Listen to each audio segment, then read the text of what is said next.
1 अप्रैल से बदल जाएंगे इनकम टैक्स के नए नियम। जानिए क्या बदलेगा। नमस्कार, मैं हूं वंदना त्यागी और आप देख रहे हैं न्यूज 18 राजस्थान का डिजिटल चैनल।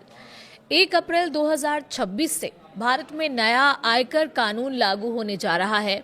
जब सरकार का नोटिफाई किया गया आयकर अधिनियम 2025 64 साल पुराने 1961 के कानून की जगह लेगा।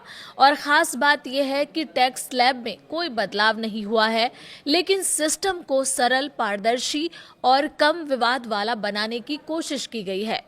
जानकारों का कहना है कि इस नए कानून के आने से टैक्स सिस्टम सरल बनेगा, अनुपालन बेहतर होगा और मुकदमेबाजी भी घटेगी। टैक्स स्लैब या दरों में कोई बदलाव नहीं हुआ है, लेकिन कई बदलाव लाए गए हैं जो सैलरीड लोगों, निवेशकों और व्यवसायियों को प्रभावित करेंगे। 1 अप्रैल से लागू होने वाले मुख्य बदलाव क्या हैं, आइए अब वो जानते हैं। अब फाइनेंशियल ईयर और असेसमेंट ईयर की जगह सिर्फ एक ही टैक्स ईयर होगा। इससे कंफ्यूजन कम होगा और टैक्स कैलकुलेशन आसान बनेगी। अब साधारण आईटीआर की फाइलिंग की डेडलाइन 31 जुलाई होगी। बिजनेस, प्रोफेशनल और आईटीआर की डेडलाइन 31 अगस्त तक होगी। इसके अलावा ऑडिट वाले केस कंपनियों के लिए 31 अक्टूबर तक होगी। कुछ स्पेशल केस में डेडलाइन 30 नवंबर तक रहेगी।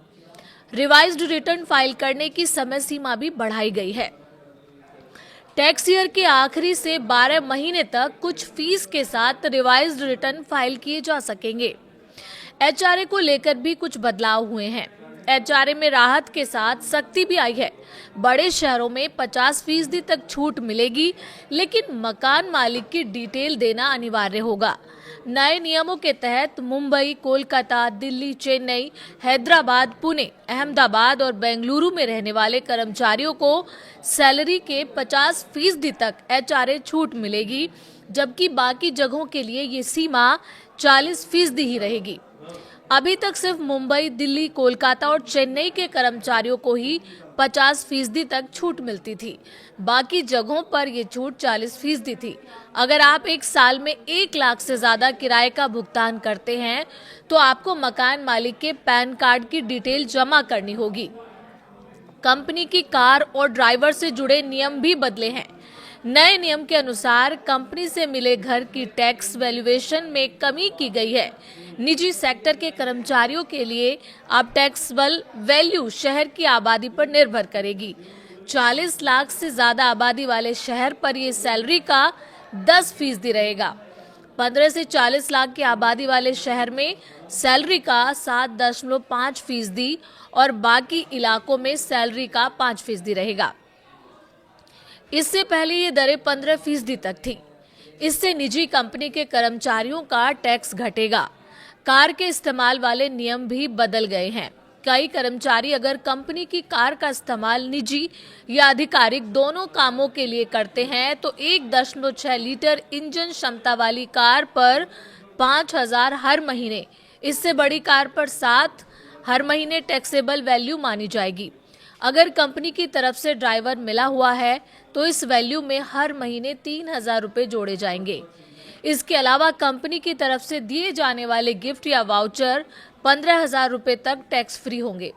इन सुविधाओं पर कितनी छूट है? कर्मचारियों के फ्री फूड, बेवरेज एवं छूट की सीमा को भी बढ़ा दिया गया है। पहले प्रति मील 50 रुपए थी, लेकिन अब 200 रुपए तक कर दी गई है। कंपनी की तरफ से दिए गए गिफ्ट या वाउचर पर 15,000 रुपए तक टैक्स फ्री रहेगा, लेकिन इससे ज्यादा होने पर पूरी राशि टैक्स के दायरे में आ जाएगी। एजुकेशन अलाउंस पर भी छूट मिली है। बच्चों के एजुकेशन अलाउंस पर हर महीने 3,000 रुपए की टैक्स छूट मिलेगी। पूरे भारत में ये छूट अधिकतम 2 बच्चों की एजुकेशन पर मिलेगी। पहले ये राशि सिर्फ 100 रुपए थी। वहीं हॉस्टल अलाउंस में 9,000 रुपए प्रति महीने तक की छूट दी गई है। ये भी अधिकतम 2 बच्चों तक ही सीमित है। पहले ये राशि 300 रुपए थी। कैपिटल गेन पर स्पष्टीकरण। नई अधिसूचना में ये भी साफ किया गया है कि किसी एसेट को कितने समय तक रखा गया है, इसे कैसे तय किया जाएगा। ये निर्धारित करने में अहम है कि लाभ शॉर्ट टर्म है या लॉन्ग टर्म। अब अगर कोई सिक्योरिटी, शेयर या डिबेंचर कन्वर्ट होती है तो उसकी होल्डिंग अवधि में उस मूल निवेश या बॉन्ड की डिपॉजिट सर्टिफिकेट की अवधि भी जोड़ी जाएगी जिसे पहले रखा गया था। हालांकि इसके साथ ही रिपोर्टिंग और अनुपालन को सख्त किया गया है। 150 से ज्यादा नए फॉर्म आएंगे और ऑडिटर्स की जिम्मेदारी भी बढ़ेगी। लेकिन एक्सपर्ट्स का मानना है कि इन बदलावों से सरकार ने टैक्स पेयर पर भरोसा दिखाया है और पूरा सिस्टम पहले से ज्यादा आसान और भरोसेमंद बनाने की दिशा में कदम बढ़ाया गया है। तो 1 अप्रैल से बहुत सारे बदलाव होंगे और उम्मीद करते हैं इस वीडियो के जरिए आपको उन बदलावों के बारे में जानकारी मिली होगी। अगर आपको ये वीडियो पसंद आए तो प्लीज़ इसे लाइक करें, शेयर करें और चैनल पर नए हैं तो सब्सक्राइब भी करें।